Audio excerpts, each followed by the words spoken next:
At least 9 people, including children, have been killed after an airstrike hit a residential area of Yemen's capital, Sanaa, witnesses said. 2 buildings in the south of the city, which is controlled by Houthi rebels, had been destroyed. Saudi-led forces have been fighting Shia Houthis, backed by Iran, for the last 2 years. Thousands of civilians have died.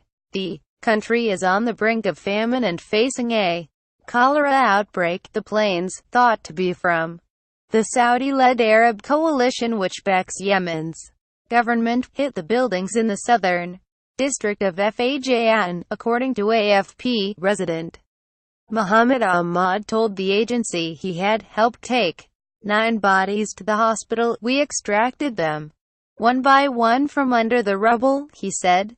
"Some of them were children from a single family." The United Nations says 42 civilians were killed by Saudi-led coalition strikes in the week up until Thursday. They include the victims of a strike on a hotel in the Arhab district of Sanaa on Wednesday, which killed 33 people and injured many more, according to the UN. "We remind all parties to the conflict, including the coalition, of their duty to ensure full respect for international humanitarian law," the UN said in a statement on the civilian deaths. A further 16 civilians were killed by Houthi rebels or unknown assailants in the week to Thursday, the UN said. The Saudi-led coalition is backing President Abdrabbuh Mansur Hadi's government in a war with the rebel Houthi movement. More than 8,000 people have been killed and 46,000 injured in air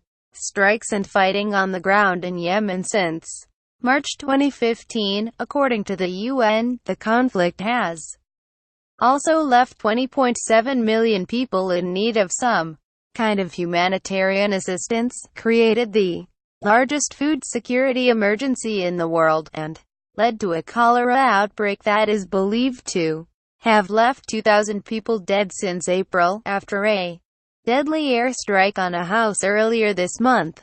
The UN's humanitarian coordinator in Yemen, Jamie McGoldrick, said all parties to the conflict were continuing to show a disregard for the protection of civilians and the principle of distinction between civilians and combatants in the conduct of hostilities.